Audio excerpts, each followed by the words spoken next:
Good day to everyone, and I hope everyone is doing fantastic. The idea that I had for this morning was based on something I've really been thinking about a lot lately, that our bodies, and of course this one kind of blew me away, but they say that there are more living things in your body than people on the entire face of the earth. So one person has more living creatures, beings, bacteria, in his body as all the people on earth. And I heard one person say that something to the effect of as many stars as in the Milky Way galaxy, if you include super microscopic life, and depending on what you consider life. And one could consider an atom life if they wanted to, but I prefer to look at atoms as the building blocks to life. But by its very essence, hold on. Yeah, by its very essence, it's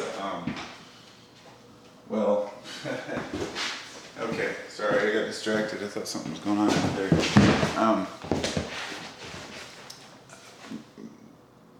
The existence of life in the human body is something that most people don't think about. Like, you hear these stories that people hear about how there's 10,000 eyelash mites. We have eyelash mites and eyebrow mites that live in our eyebrows, right? They live nowhere else on Earth except for in human eyebrows. That's their only place of residence. Now, the reason why people talk about that is because they're bugs on your face. Obviously that's disturbing to a lot of people.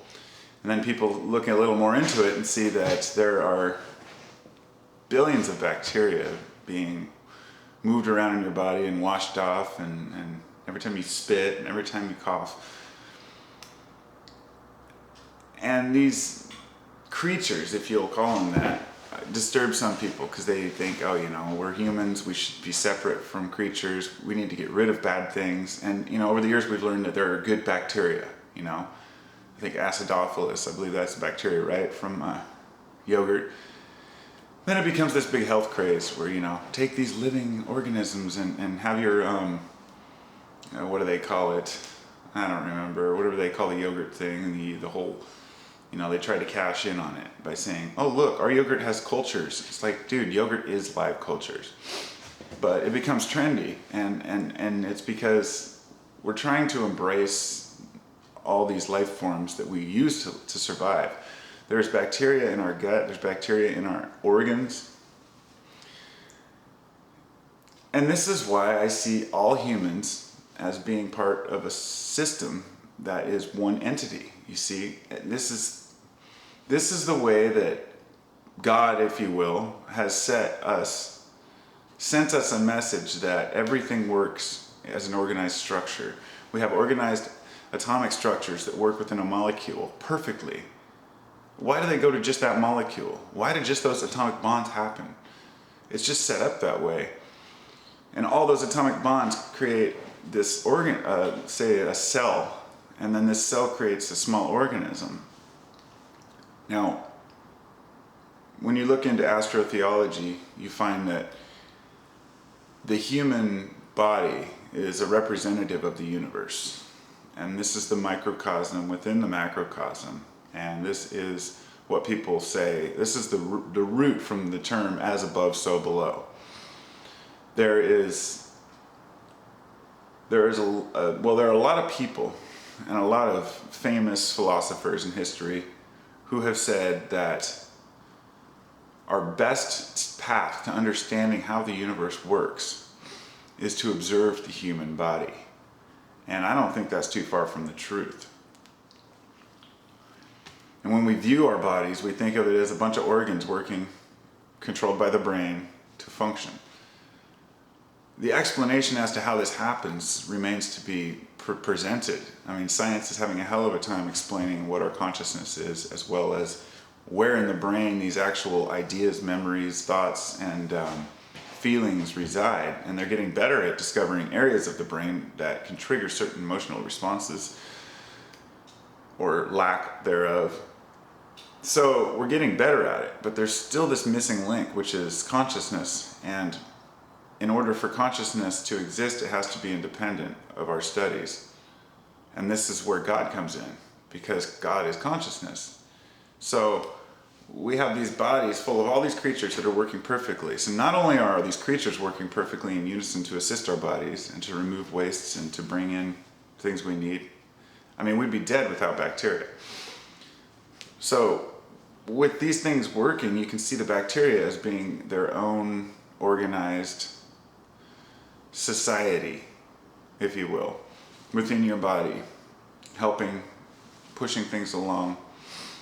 And I think stem cells have been the most amazing discovery recently, because if you think about the implications of what a stem cell means, it means that this cell is a conscious entity that thinks for itself. Because when you place it within a medium with like similar cells, it reproduces an organ. They've grown ears on the back of mice. It's horrible, but think about what that means. This means the body parts are grown by a pattern, a fractal, if you will, a fractal pattern that is reflected from nature down into our bodies and even down to the microscopic level. Everything works in cycles, and everything is spherical. Everything is round in nature. This is why the Native Americans were so obsessed with the circle. It was their version of the cycle, and everything is cyclical, and they knew this. And you know,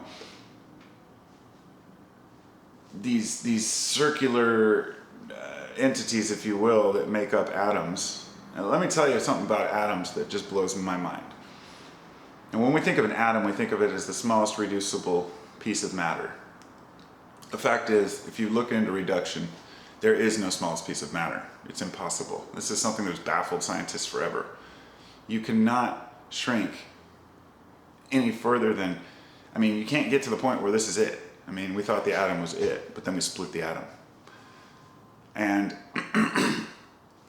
an atom with electrons spinning around it, in comparison, in size, the empty space within that atom, if you took the nucleus of an atom, think of it as the sun within our solar system.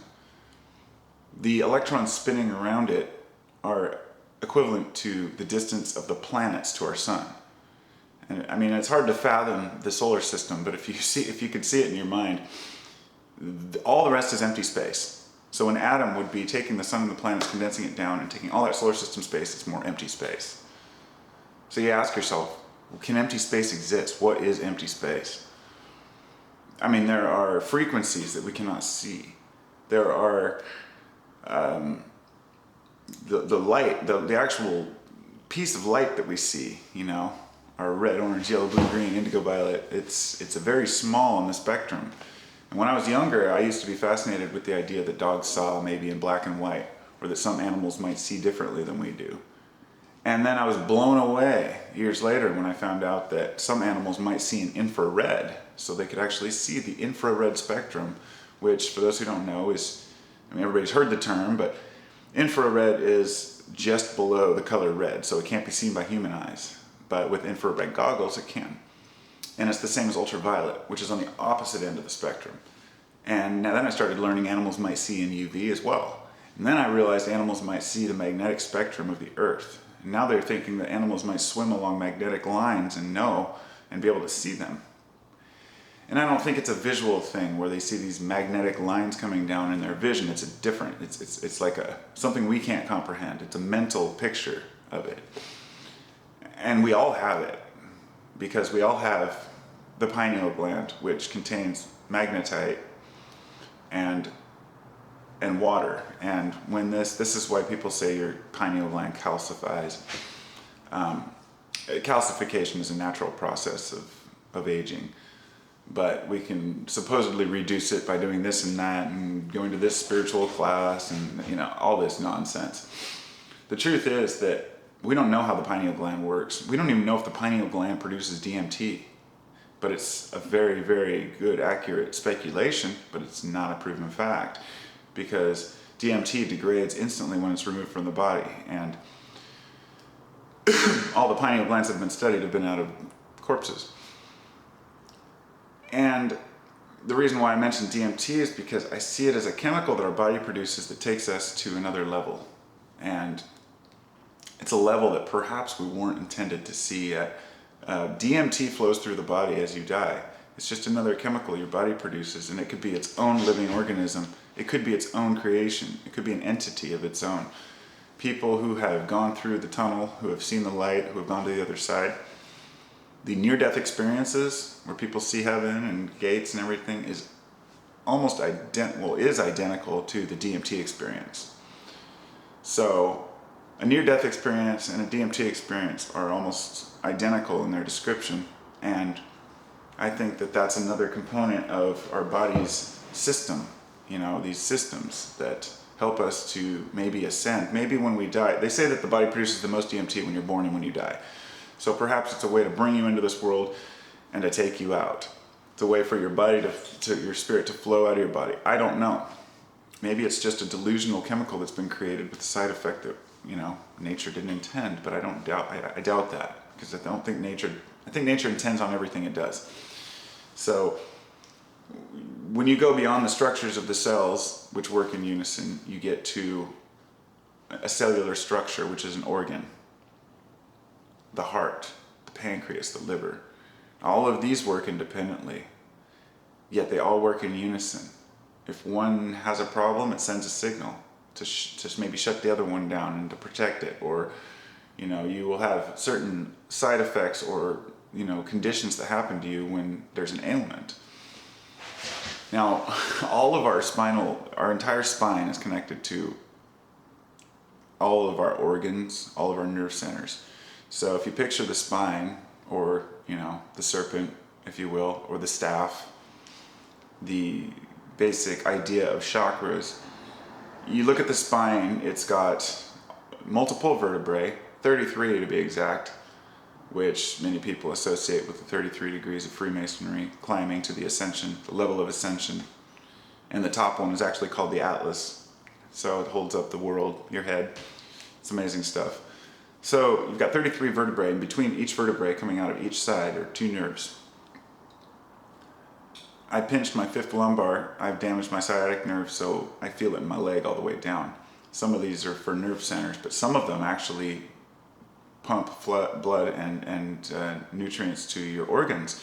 So if you have back pains, it can actually reflect in your organs, and you can have organ failure. And this is why the back is so revered. The back is our center, our connection. It's how we ground ourselves. And the fact that we walk upright is pretty amazing to me. It shows an evolutionary leap that was not necessary and does not help mankind in any way.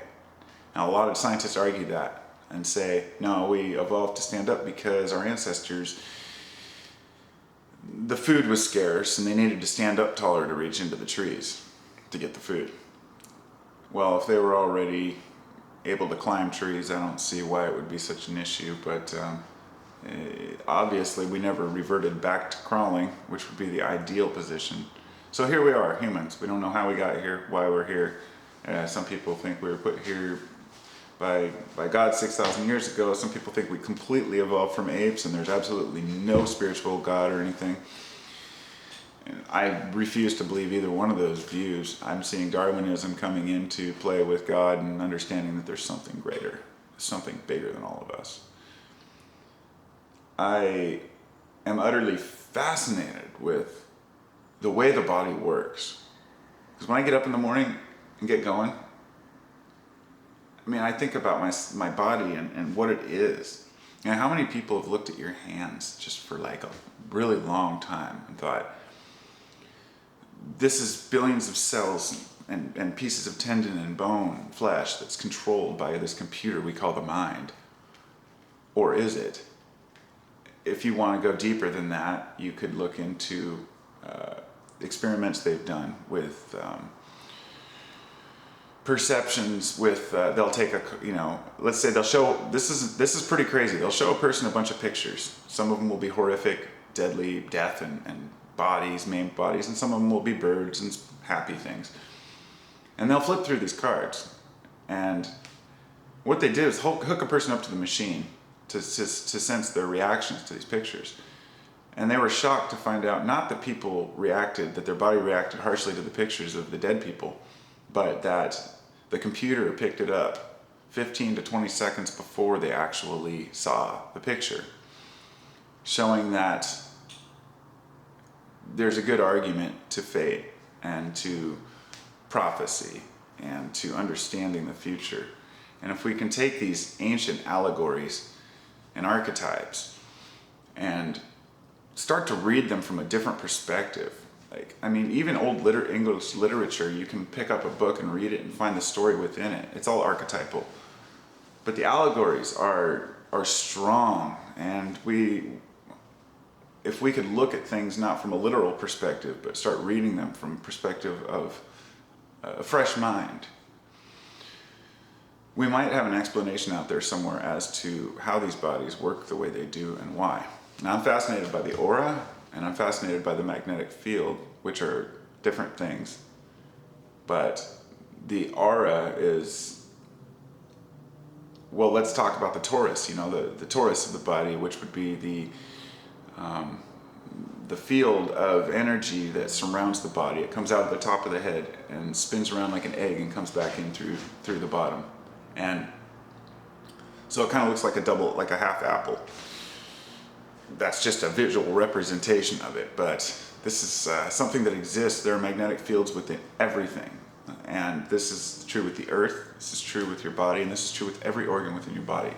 So if you could see all of your organs, or see the magnetic fields, you go insane. You've got one in every organ, you've got one within every realm of every organ, within every molecule, then within every atom, and it just gets exponentially bigger. When I was saying that we don't understand how small the universe can get because we can always split something smaller. The same thing happens with going bigger.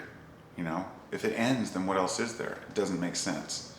And no matter how smart a scientist is, no matter how many years a person has spent studying these things, they cannot explain it. Not one person on this earth has been able to explain how big the universe can get or why. And we're dying to know.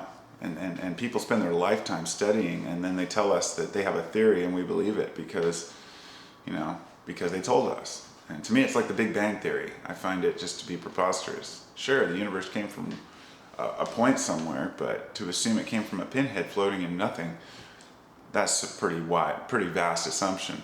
And you ask those people, what happens afterwards? Oh, there's a big crunch, and then a big bang, and then what? And these are just things that just drive scientists batty. And that's where we're all scientists, is where we can all learn these things. And I think we put too much faith in scientists to tell us what's going on, and don't use that to make our own discoveries. Some of the most awesome discoveries have been made by people who are just average Joes that maybe just throw a rock into a pond and see the ripples and make a connection, And so your body is a universe. You have billions, if not trillions, of little creatures running around in there doing all kinds of stuff. And the most fascinating part is that it works. Yeah, we get cancer. Yeah, we get sick. But there's going to be problems. There are always going to be problems. And I don't understand cancer or why it happens. We all have cancer cells in our body that could damage DNA, and it usually deals with itself, but sometimes it gets out of control. And in ancient times we would say God's punishing us, or we must have done something wrong. And I think that now we're learning that there is the will of the universe, and then there's just random chance. And you have to have a little bit of random chance in there to keep it interesting. Because if everybody's bodies worked perfectly and we all died at the same age, it would be pretty damn boring. About as boring as if everybody listened to the same music or ate the same kind of food. And so if I can end this on a positive note here to say that everyone needs to come together You don't have to accept other people's beliefs, but just accept that they are who they are because of circumstance and the things they've learned. And that not one of us thinks the same as another person. There's always something that's going to be different about us. And we go around telling people what they should and shouldn't eat because the diet that works for us, or they should quit smoking because we quit smoking, or they shouldn't study this because they should be studying this. None of us have a right to tell another person what their path is. And I think that our paths are not just dictated by our thoughts, but dictated by all those entities within our body pushing us forward, making us stand up and move and shake our hands. And the hand thing comes from psychedelics. If you ever take a high dose of LSD, you'll stare at your hands for hours, and they're fascinating. It brings into perspective. When I was, I think 15, 16 was the first time I just sat and looked at my hands for like an hour and just look at these things. They're amazing, They, ambidextrous, grab stuff. It's a beautiful world, beautiful life to live, and I think I'm going to get back to work now. I think I've gotten my point across that the body is awesome.